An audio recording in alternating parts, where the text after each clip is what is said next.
there. Welcome back to our Harkla YouTube channel. We're so happy to have you once again. I'm Rachel. And I'm Jessica. We're the Certified Occupational Therapy Assistants with Harkla. And today we're going to give you 5 sensory activities to do with your toddler. We keep joking off camera saying, if you can do these activities, good luck. I'm in the thick of it right now. I have a 3-year-old and an 18-month-old. And it is not easy getting them to participate. I always say, like, you know, as a therapist doing these activities in the clinic with kids, and then I was like, oh yeah, I'll be able to do all of these activities with my kids at home when I have my own babies. That is not true. That is far from true. It is so challenging. So I just want to put a quick disclaimer at the beginning of this episode to let you know, if it's hard, it's okay. That's normal. You're doing great. Just don't give up. Yeah, it's definitely not easy to get a toddler to do something that you want them to do. So the trick is to figure out how to make it fun and engaging and motivating, how to kind of trick your toddler into thinking these activities are their idea so they want to do it.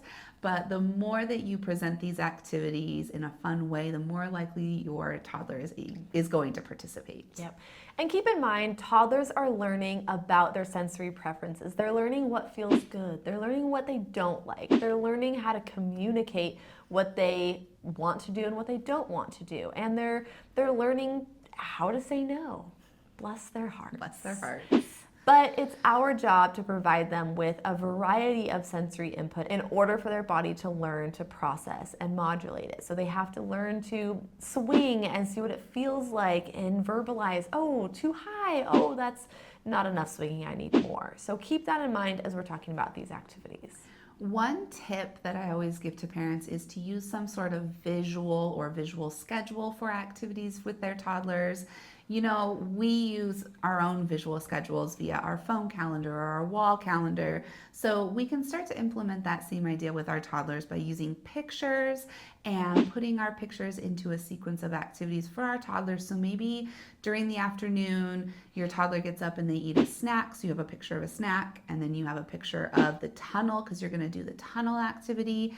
And then you have a picture of the park because you're going to go to the park afterwards. And your toddler might be more willing to engage in some of these activities if they know what's expected, when they're doing it, what they're doing before and after. So start by implementing like some sort of little visual schedule if possible, and see if that's helpful with engaging your toddler in new activities. I would say my one tip is to model these activities. So if you're setting up an obstacle course and your child is like, no, I'm not doing that, then that's where you get to step in and you get to go through the tunnel and jump and crash and put the puzzle piece together, and you get to make it look like it is the most fun thing that you've ever done in your entire life. And you know what? They're probably going to get FOMO, that fear of missing out. They're going to come over and be like, oh, wait, I want to play. I want to come hang out. Same with a non-preferred task like touching pumpkin guts, right? It's October right now, so we're carving pumpkins, and a lot of kids who are a little tactily defensive, they're like, ew, no, I don't want to touch that. That's where you get to get messy and play and have fun and make it exciting, and not, you know, we're not pushing them to do these things and forcing them to do these challenging activities. We're just showing them. Modeling and making it look so fun. Now, all of the activities we're going to show you today come from our full course about infant and toddler development. So if you enjoy this video and you find it helpful for your toddler, then make sure you check out our full-length course, because we teach you the ins and outs of sensory processing, motor development, primitive reflexes for toddlers, and it'll be linked in the description below. One last thing before we give you the activities, we're basing this age range around like 18 months to 4 years old, so kind of like a wide range. You will probably have to modify for your specific child depending on their level and their age, so keep that in mind, but around 18 months to 4 years for these ones. All right, so our first activity that we're going to give you today is crawling through a tunnel. If you have a pop-up tunnel, that's great. If you don't, you can DIY a tunnel using blankets and chairs or tables, cushions. You can be really creative in how you create a tunnel, but the goal with this activity is to get your toddler crawling on their hands and their knees we want to facilitate that 4-point quad crawling because it's great for primitive reflex integration. It's really great for muscle development and bilateral coordination, and it can be really fun and motivating. I know it seems like too simple, but trust us when we say that crawling is so beneficial for your child's development. It's great for, like Jessica mentioned, their upper body strength. It's great for their eyes and their ocular motor skills, their sensory development, their crossing midline, bringing both sides of the brain together.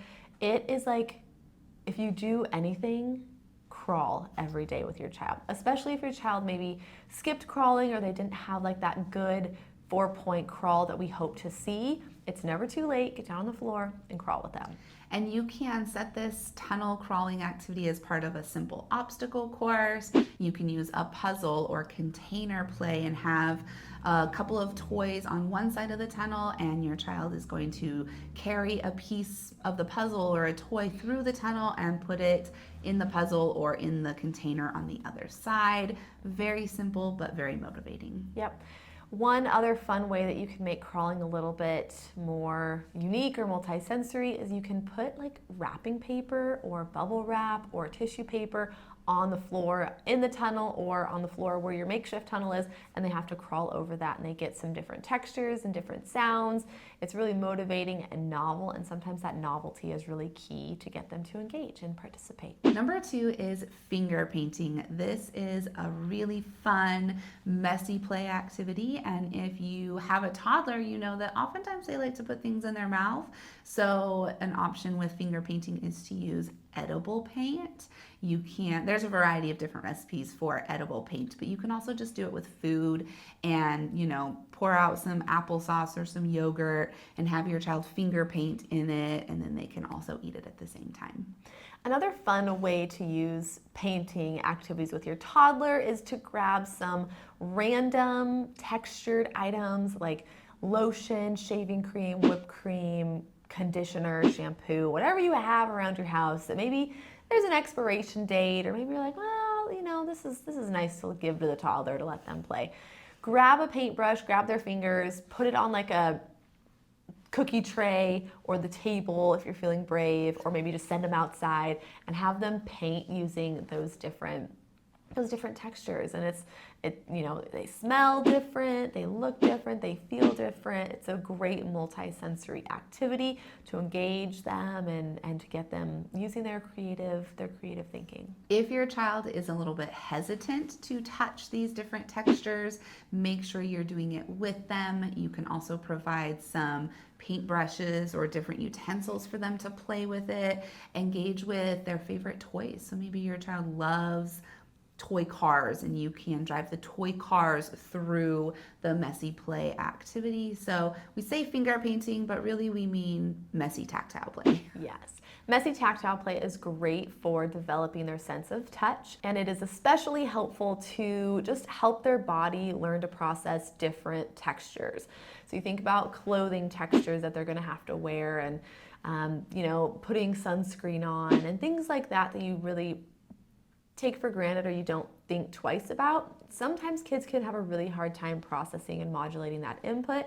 So when we start them off at a young age with those different sensory input activities, then hopefully they will have more success down the road in being able to tolerate those things. Number 3 is blanket swinging. This is a super fun activity that you probably already have the materials for because all you need is a blanket. You need 2 adults. So grab a friend, grab your partner, and you're each going to hold 2 corners of the blanket and place your toddler in the blanket laying on their back, and you're going to gently lift them up in the blanket and start gently swinging them. Really like to incorporate an auditory component to this, so sing their favorite song, sing the ABCs, make sure you can visually engage with them. If they're hesitant with this activity, just go slow. Maybe you're only going to do 5 slow swings because they're a little bit nervous in this blanket swinging activity. So you're just going to count to 5 as you gently swing and then gently set them down, and you're all done. But you do it every day to build up their tolerance and their ability to process process that vestibular input so that their body better understands it and maybe starts to enjoy the blanket swinging. I will say, as a personal example, I have been doing this activity with my daughter since she was, a couple weeks old. I know we say this is a toddler activity, but really you can do it with babies too. But I've been doing it with her since she was a brand new baby, and she would always be so uncomfortable. She would try to roll out of the swing. I would turn her in different positions. I'd put her vertically and then horizontally. We'd just lift her up, put her down, without swinging. We just were trying to get her used to it. And a couple months ago, we did the blanket swinging, and she laughed, she giggled, and she was like, more. And we did it 10 times, and she was so happy. So there's your real life example of vestibular modulation. Success story, check mark, woo, we did it. But it was so exciting to see her loving it. And you might be like, why does it even matter? If your child loves this activity or not? Vestibular processing is so important for literally everything that we do every day. If you have a baby who gets motion sickness, that is related to your visual vestibular system. If you have a baby who doesn't like to swing or loves to swing at the park, that's related to your vestibular system. So it really impacts just movement in general every day and primitive reflex integration. And it's so beneficial. So I know it seems like such a little thing, but blanket swinging every day, chef's kiss. Love it. Very important.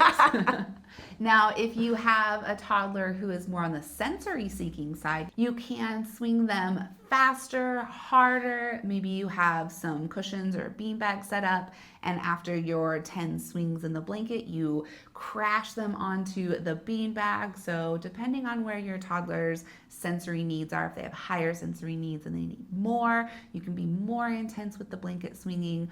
Or if they're more of an avoider and they're more hesitant, you start out slower and build up. Number 4 is upside down bowling. This is a great one. We love all of these activities. They're all great. We had a hard time choosing just 5. Upside down bowling is another great vestibular activity, another great visual vestibular activity. What we're gonna do is put 2 markers on the floor for their feet. We're gonna set up some bowling pins across the room, whether they're real bowling pins, whether they're stuffed animals, whether they are paper towel rolls, whether it's a pyramid of red Solo cups, whatever you have at home for the child to knock over. So they have their feet on the markers. They're going to look upside down between their legs, and they're going to throw a ball or roll a ball to try to knock over the bowling pins. And what's extremely beneficial and important to keep in mind is, are they able to balance when they're going upside down, or are they just completely falling over? They'll probably get silly and fall over on purpose, but try to give them some cues to help them be able to stay in that, upside down position, and then come back up to standing and then go back down. So we're kind of getting that inverted vestibular input. They're going upside down, they're maintaining their balance, they're, tracking visually where they need to throw the ball in order to knock over the bowling pins. And I will say it's pretty likely that your toddler will fall over the first couple of times as their body learns how to process this input, because going in that upside down inverted position is very overstimulating. It's very alerting. It's very intense. So maybe be with them and help them stabilize, help them keep their balance if needed the first couple of times. But this is great because the more you do it, the more likely their body and their brain are able to process that input and keep their balance for this activity. One thing we also want to recommend is doing a heavy work activity afterwards. So maybe you have this as a fun little sequenced obstacle course of upside down bowling followed by crawling through the tunnel. Crawling is a great heavy work activity for the muscles, and that heavy work can help reduce the overstimulation and kind of reset the nervous system. Love that. So important. When in doubt, probe it out. It's always the rule of thumb. Number 5, the last one that we're going to share with you today, is to play catch with your child. Again, I know this seems so simple and well, yeah, we play catch, but it's a great activity to work on their ocular motor skills or visual skills. We think about their convergence, so bringing their eyes together in midline, divergence, bringing their eyes away from each other. It's great for working on those future skills of things like reading and writing and copying from the board. So So we need to start in toddlerhood to work on developing those skills by doing an activity like catch. Yep, and you're gonna start maybe by sitting on the floor with your toddler and just rolling the ball back and forth a couple of times. And you're also getting a lot of that reciprocal play and those social skills and engagement going. So practicing that for future social skill activities. And then as they get better at practicing rolling the ball back and forth, maybe you bounce the ball to them and they can try to catch it while it's in the air. In toddlerhood, your toddler is going to do what we call trapping, where they actually use their arms and trap the ball against their body to catch it. We want them to be able to catch the ball that way first before they can actually reach out and catch it with their hands. That's a little bit harder to do. So if your toddler is trapping the ball to catch it, that is great. Okay, there's our 5 activities. Take one and try it today. Let us know how it goes. A couple of just little notes to keep in mind as they're moving through play. And with toddlers, we want to make sure that we're trying to avoid those W sit positions. So when the child is sitting down and their feet, well, basically their bum is completely on the ground and their ankles, the inside of their ankles are touching the ground and their feet are pointing out. So when you're looking above them, you see that W. We don't want them to be sitting in that position, so we want to try to correct them and explain to them why it's not the most beneficial position for them. But really they're just using that static base of support, and they're not going to cross midline and they're not going to move, and their core is a little bit weaker. So we want to make sure that we're facilitating good side sitting positions, long sit positions.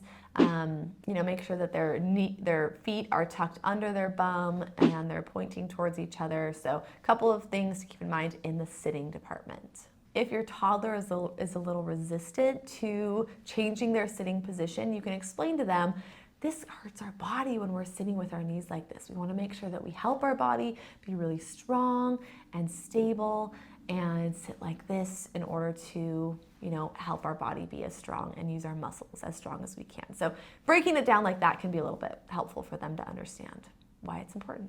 Another tip is to try to avoid telling your toddler what to do with these activities. So instead of saying something like, okay, now go crawl through the tunnel, and your toddler is like, no, I don't want to, because it wasn't their choice. So figuring out a way to motivate your child to try these activities where it's their choice to do it. So mentioned earlier in the video, using visuals is a great option to kind of show them the sequence of activities.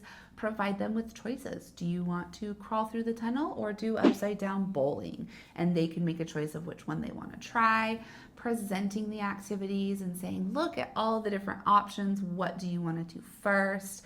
And most likely, once your toddler starts an activity, they'll be more likely to engage in other activities as they're playing. All right, hopefully this video was helpful. Hopefully you now have some new activities to try with your kiddo. Hopefully they go well. If not, let us know in the comments and we'll be happy to help modify them and give you some strategies. And make sure that you like and subscribe to our YouTube channel. If you want more ideas for your toddler and more activities to try, make sure you check out our full course on infant and toddler sensory development. It will be linked in the description below. Make sure you are listening to our podcast. It's All Things Sensory Podcast on all the free podcast platforms. And then also follow us on Instagram. We are at Harkla_family, as well as at All Things Sensory Podcast. And with that, we will plan on seeing you next Tuesday for another video.